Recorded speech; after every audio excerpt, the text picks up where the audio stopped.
বাংলাদেশের রাজনীতি এখন কেমন চলছে? চারিদিকে শুনশান নীরবতা। এমনকি তেমন কোনো গুজব নেই। এই মুহূর্তে ফুসফাস করে যে দু চারটি খবর বেরোচ্ছে, সেই খবরের মধ্যে প্রধানতম খবর হলো সারা দেশে খুব গরম পড়েছে এবং এই গরম নিবৃত্তির জন্য কবে নাগাদ বৃষ্টি হবে।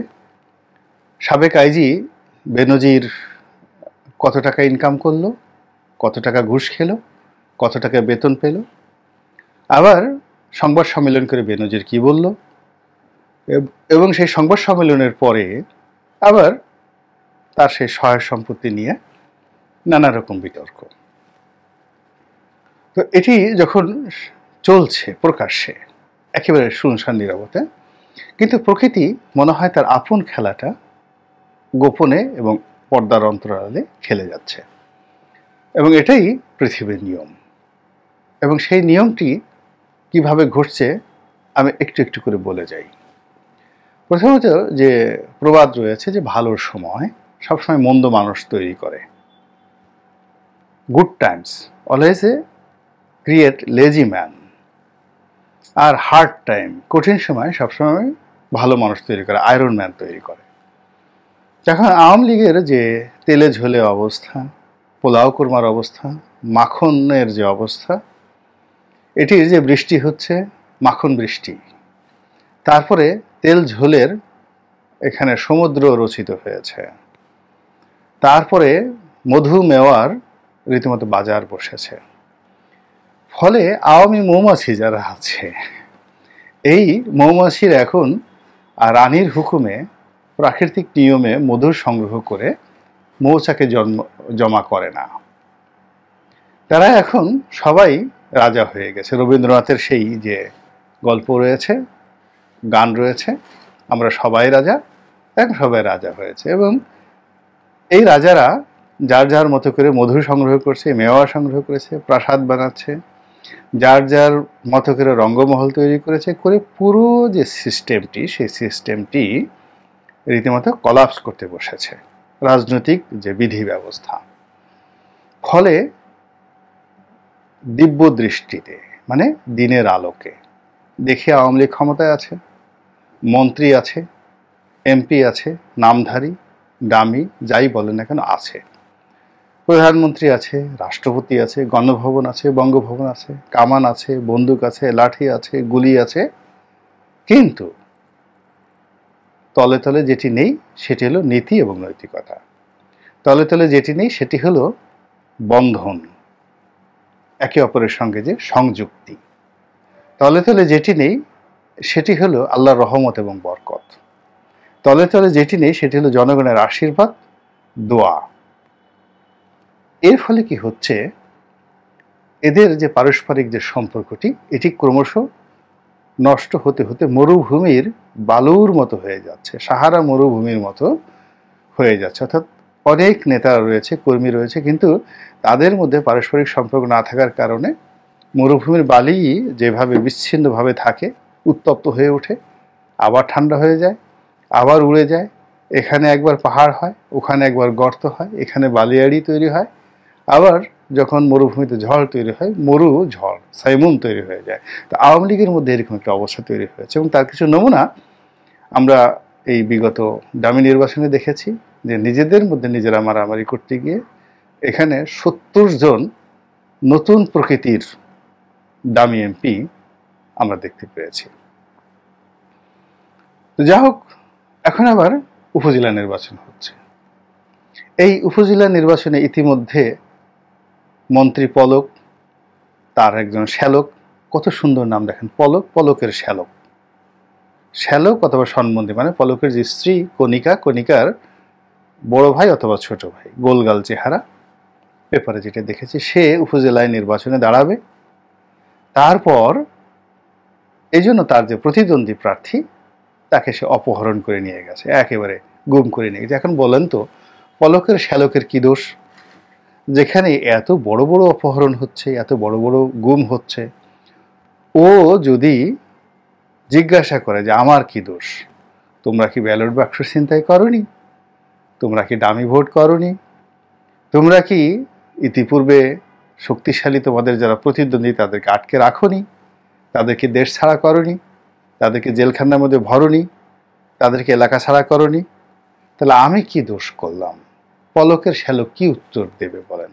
মানে পলকের শ্যালক যদি এই প্রশ্ন করে আপনি কি উত্তর দিবেন?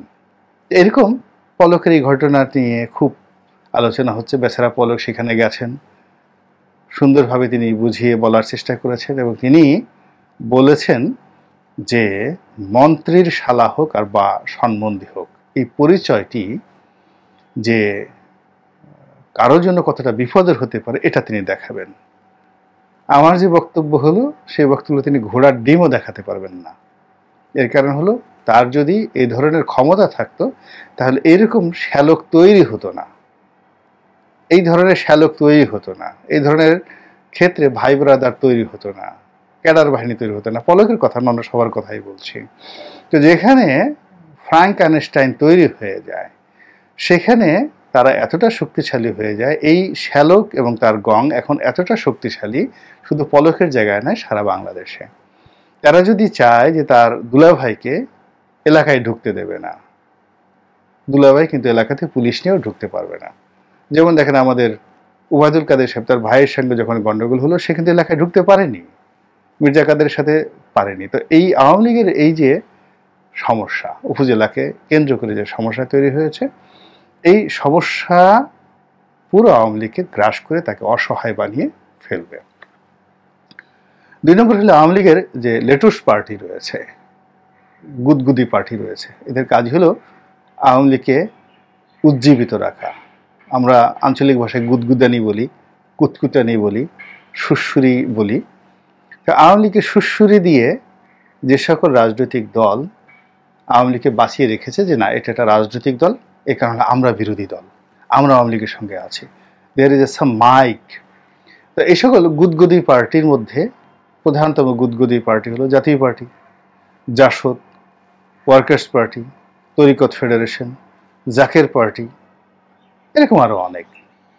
এখন এই উপজেলা নির্বাচনে তারা কি একজনও প্রার্থী দিয়েছেন? এক। তাদের বর্তমান অবস্থা কি?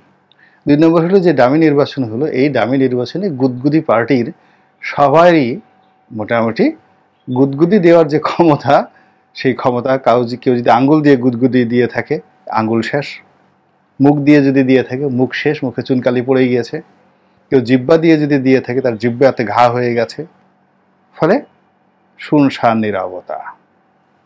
এরপরে আওয়ামী কতগুলো দালাল রয়েছে, আমি একটু অভিনয় করে দেখাচ্ছি। কেউ হয়তো নিজের বক্তব্য, যেমন আমি যে কথাবার্তা বলছি, দেখুন যতক্ষণ পর্যন্ত আমার কণ্ঠের প্রতি আমার নিজের বিশ্বাস থাকে যে আমি যা বলছি তা আপনাদেরকে বুঝাতে পারি, তখন সেটিকে দেখানোর জন্য হাত পা নাড়াতে হয় না। কিন্তু যখন কথায় কথায় কেউ আঙ্গুল নাড়াবে, হাত পা বিস্তারিত করে দেখাবে, বুঝে নেবেন যে সে যা বলছে সেটা সে বিশ্বাস করে না এবং সে মুনাফেকি করছে। এটা হলো স্বাভাবিক ব্যাপার। তো এরকম আওয়ামী গুদগুদি বুদ্ধিজীবী যারা রয়েছে তারা বিভিন্ন টকশো থেকে শুরু করে বিভিন্ন জায়গাতে গিয়ে 2 হাত প্রসারিত করে একেবারে যে সেই বিখ্যাত টাইটানিক সিনেমাতে যেভাবে গান হলো নায়ক নায়িকার, এবং নায়ক যেভাবে নায়িকার পিছনে দাঁড়িয়ে 2 হাত প্রসারিত করে বাতাসকে ঠেকিয়ে দিয়ে তার প্রেমকে নিবেদন করে, তো ওভাবে বিভিন্ন টকশো সভা সমিতি সেমিনারে গিয়ে গুদগুদি যে বুদ্ধিজীবী, তারা গুদগুদি মাখড়া বুদ্ধিজীবীরা এইভাবে 2 হাত প্রসারিত করে দেয়, বুঝিয়ে আঙ্গুল লুচিয়ে আঙ্গুল ঝুলিয়ে গাল গুল ফুলিয়ে তারা আওয়ামী লীগকে এই মহাবিশ্বের সবচেয়ে সফলতম রাজনৈতিক দল এটা প্রমাণের জন্য যে গলদঘর্ম তারা অতীতকালে হয়েছে, এদেরও কিন্তু দেখার সাক্ষাতে নীরব হয়ে গিয়েছে, পাষাণ হয়ে গিয়েছে। এবং এদের যে কি হয়েছে, এদের যে কোন জায়গাটাতে বজ্রপাত হয়েছে, কোন জায়গাতে যে ঠাড়া পড়েছে, উল্কাপাত হয়েছে, এটি বোঝা যাচ্ছে না, সব নীরব নিথর। আর অন্যদিকে আওয়ামী লীগের যে মূল রাজনৈতিক প্রতিদ্বন্দ্বী বিএনপি এবং জামাত, তার সঙ্গে সঙ্গে আরও ছোট ছোট দলগুলো, তারা কিন্তু এক মুহূর্ত বসে নেই, তারা তাদের কাজ করে যাচ্ছে এবং তাদের মধ্যে কোনো অনুশোচনা নেই। তারা যে এই নির্বাচনে, দামি নির্বাচনের যে ফাঁদ, এই ফাঁদে পা দিল না, এটিকে তারা মনে করছে ইতিহাসের একটি মহাবিজয়। আওয়ামী লীগ এবং তার লোকজন বিভিন্নভাবে প্রভোগ করার চেষ্টা করার সত্ত্বেও বিএনপি মনে করছে যে এটা তাদের একটা ঐতিহাসিক সিদ্ধান্ত। ২ নম্বর, অনেকে আশা করেছিল যে জাতীয় মানে নির্বাচনে তারা অংশগ্রহণ না করলে উপজেলা নির্বাচনে তারা অংশগ্রহণ করবে, এবং এই উপজেলা নির্বাচনে বিএনপি ডিক্লেয়ার করে দিল যে তারা অংশগ্রহণ করবে না। এবং দেখা গেল যে সারা বাংলাদেশে এই যে প্রথম দফায় যে নির্বাচন হতে যাচ্ছে খাতুয়ারি, সেখানে বিএনপি নামধারী লোকজন কয়জন আপনি একটু খুঁজে দেখেন তো সারা বাংলাদেশে? সাকল্যে ১ জন বা ২ জন, আর ১৫ থেকে ১৬ জন ভাইস চেয়ারম্যান পদে দাঁড়িয়েছে।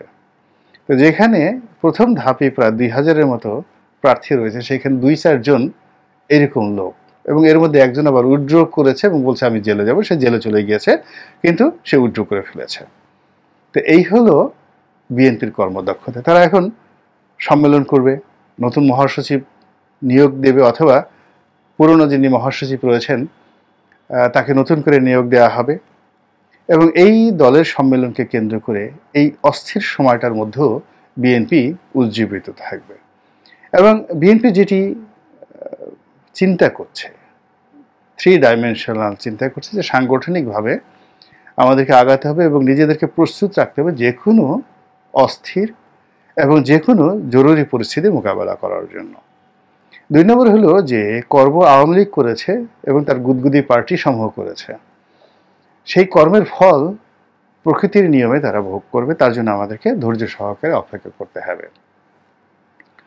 তৃতীয়ত, যে পরিবেশ এবং পরিস্থিতি, সে অর্থনৈতিক, বৈশ্বিক এবং আঞ্চলিক, এই পরিস্থিতির মধ্যে যারা ক্ষমতাসীন লোকজন রয়েছেন অতি মাত্রায় খেলতে গিয়ে তারা যে ক্ষতগুলো তৈরি করেছেন, গর্তগুলো তৈরি করেছেন, এই সকল গর্তের মধ্যে কোথাও ভূত, কোথাও জিন, কোথাও প্রেত, কোথাও চামচিকা, কোথাও গোখরা সাপ ইত্যাদি, এই সব গর্তের মধ্যে কিন্তু জমা হয়ে আছে।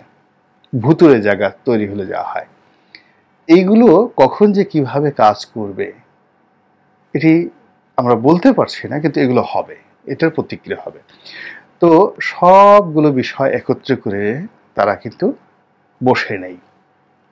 যারা বর্ষিয়ান রাজনীতিবিদ রয়েছেন, মঈন খানের মতো লোক, মির্জা ফখরুল সাহেবের মতো লোক, গয়েশ্বর বাবুর মতো লোক, আমির খসরু মাহমুদ চৌধুরীর মতো লোক, দেখুন তাদের এই বয়সে, তাদের সবার বয়সে ৭০-এর উপরে, তারা এই আজকের এই গরমের দিনেও তারা কিন্তু ঘুরে বেড়াচ্ছেন, সাংগঠনিক কর্ম করে যাচ্ছেন, কোর্টে হাজিরা দিচ্ছেন, মামলা করছেন, মোকদ্দমা করছেন, জেলে যাচ্ছেন, আবার জেল থেকে বেরোচ্ছেন। তাদের জীবনটাই এতটা শক্ত এবং শক্তিশালী হয়ে পড়েছে, সেই শক্তিশালী যে রাজনৈতিক তাদের প্রজ্ঞা, মেধা, যোগ্যতা, ফিজিক্যাল ফিটনেস, এই সবগুলো মোকাবেলা করার মতো ক্ষমতা অনৈতিক পোলাও কুরমা পার্টির কখনোই থাকে না।